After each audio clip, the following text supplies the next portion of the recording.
Olá a todos, sejam bem-vindos ao De Olho no Mercado. Hoje é 11 de junho de 2021, pregão de sexta-feira. E no pregão de hoje, o mini índice ele chegou a fechar bem abaixo aí da média de 8 períodos, mas recuou, né, e fechou mais próximo à média, tá? Ele segue, né, em movimento lateral. A gente pode ver aqui na direita o gráfico semanal, onde o candle da semana foi um candle pequeno, né? A semana foi baixista, mas o candle ele foi pequeno, tá? Não foi um candle de força, embora o volume apresentado foi alto, o volume de venda, mas o candle não correspondeu ao volume, tá? Como no gráfico semanal ele está muito afastado, até mesmo da média de 8 períodos, então a gente acredita que vai continuar esse movimento de lateralização, tá? Vamos ver aí quais serão as surpresas. Acontece que o mercado, às vezes, ele faz esses movimentos mais leves, né? Esses movimentos assim, né? Por exemplo, ele faz uma lateralização, ou se ele, às vezes, se ele perde aqui, ó, a média de 8, ele vai até a média de 20. E acontece que ele já estava numa região de topo, né, de 131, ele chegou a 131.365 e caiu.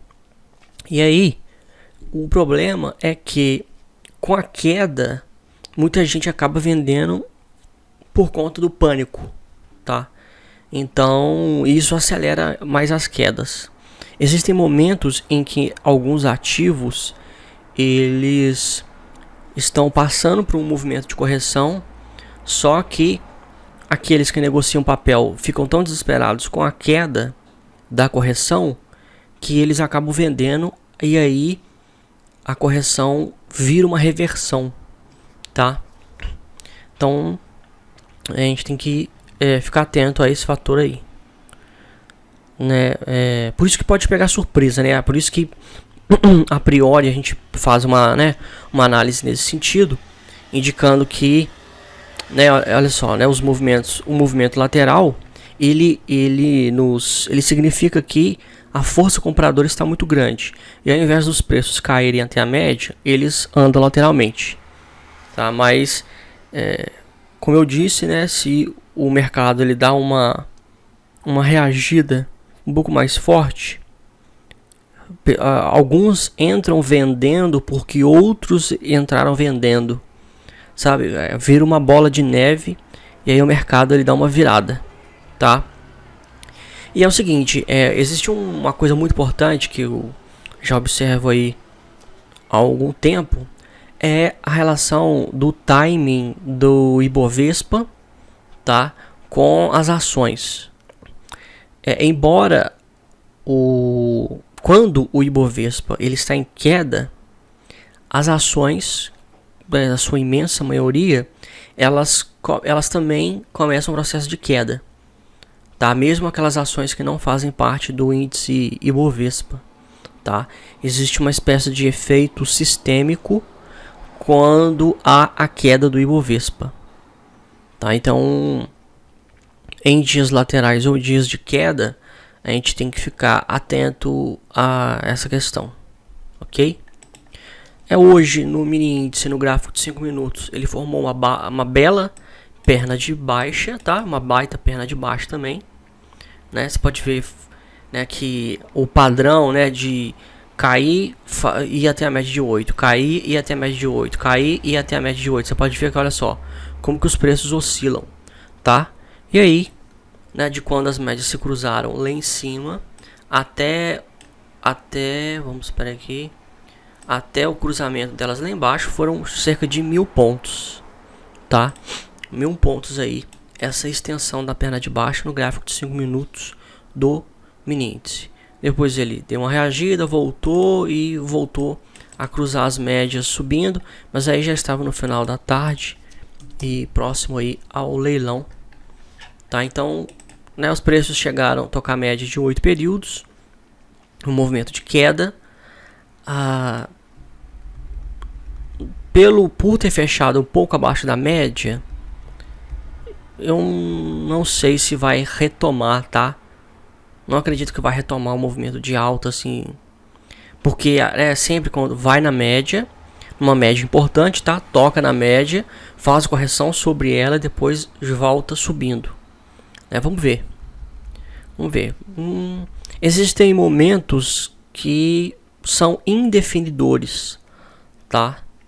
Existem momentos que são indefinidores, né? Então, assim mesmo, diante de uma lateralização, né? Não há o que a conclusão a se chegar, tá? Sobre a projeção futura dos preços e tudo mais. O mini dólar, ele já rompeu acima da média de 8 períodos, nitidamente, né? E está em direção à média de 20 períodos do gráfico diário, que está a 5,21, tá? E está afastado aí da média de 8 no gráfico semanal, tá? Interessante que o semanal, embora foi um candle altista, o volume não foi acima da média, foi um volume abaixo da média, tá? Então, assim, essa queda forte, né, chegou a bater a 5,08, bateu a R$5, né? Essa queda forte aí do dólar a R$5 meio que assustou, né? Então, assim, já não tem tanta gente comprando o dólar, não, tá? Já não tem tanta gente comprando o dólar. Eu acho que a imensa maioria das pessoas não acreditava que o dólar ia a R$5, né? É isso que aconteceu. Então, assim, aqui por enquanto é um movimento normal de correção, tá? Não de reversão, até porque os volumes compradores até no gráfico diário eles estão baixos, tá? E no semanal também. Então é um volume de correção, não de reversão, tá? Quando está em tendência de baixa e ele sobe, quando o volume ele é abaixo da média, isso indica ser um volume de correção, ou seja, não há força suficiente para poder impulsionar os preços, né, a fim de reverter a tendência, tá? Então, o motivo, né, a gente tem que sempre olhar para o gráfico e pensar no elemento comportamental, né? Porque afinal de contas os gráficos eles refletem o comportamento daqueles que negociam, tá? Os determinados ativos. Então, assim, né, fazendo uma suposição, né, eu considero que não tem tanta gente comprando o dólar agora por conta desse ceticismo que havia em relação ao dólar ir a R$5 e o dólar foi, né? O dólar chegou a bater R$5, então isso meio que assustou porque eles viram que o dólar pode aí ter uma queda, tá? No gráfico de 5 minutos ele rompeu, espera aí, vamos esperar aqui, ele rompeu uma região a região de lateralização, fez pullback sobre ela, né, onde as médias se cruzaram novamente, e aí ele subiu, retomando o movimento de alta do cruzamento das médias, cerca de 35 pontos, aí, né, essa perna de alta, depois aí que fez um pullback na região de lateralização, tá? Depois ele cruzou as médias e ficou lateral, né, as médias sendo emboladas. Então, assim, a única oportunidade aí na ponta compradora no pregão de hoje, depois aí da cruzamento das médias, tá cerca de 35 pontos, ok? Então esse é o diagnóstico para o mini dólar, tá? O mercado ele está mais lateral para fazer uma correção, né? Tá. Então, assim, né? Não é um timing, né? Ele, quando nós estamos na formação da perna na direção da tendência, que é a tendência de baixa. Então, olha só, enquanto ele estava aqui, ó, na perna de baixa, ele estava dentro do timing, né? Agora ele perdeu o timing, né? E aí, quando ele perde o timing, né, a velocidade diminui, né? Então, o mercado dá uma brecada. Tecno 3 rompeu, né, o alvo aqui, subiu forte, está em uma super tendência de alta, né? Afastou bastante aqui da média, é um baita volume, mas este pavio da parte superior, ele peraí, vamos tirar aqui os estudos. ele mostra uma certa pressão vendedora, tá? Esse pavio aqui, né? O problema de microcaps, né, papéis que tem aí um preço muito baixo, é que eles têm uma volatilidade muito grande, né? Então, este pavio aqui ele mostra uma volatilidade muito grande, né? Então, tem que ficar preparado e atento aí para essa questão, para essa volatilidade. Mas ele vem subindo, olha só, sobre a média de 8 períodos no gráfico semanal, tá? E formou um baita candle. Aí eu não chego a nenhuma conclusão sobre esse papel, tá? Eu prefiro entrar depois de uma correção. Então, né, não teria como supor que essa alta ia se dar, tá? Então, assim, né, foi uma alta repentina, né? Não foi um candle formado sobre a média, tá? Houve um imenso gap de alta e tal. Então, quando isso ocorre, é melhor ficar de fora. FR bateu lá, né? Cravou e subiu, rompendo aí o alvo de Fibonacci, tá? O papel tá subindo forte.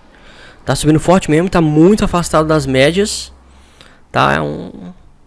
Quando ele sobe muito assim, já chega, né?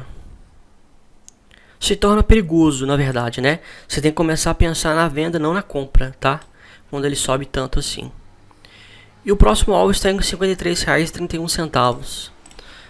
Tá? Esse é o próximo alvo. Vamos ver se esse alvo aí vai começar uma correção logo após. Também nenhuma conclusão operacional sobre o que fazer ou não fazer nesse papel, nem nada. Embraer também abriu em gap de alta, né? Formou candle altista, abriu em novo gap de alta hoje, né? Eu vi uma notícia que saiu de Embraer, que a Embraer vendeu.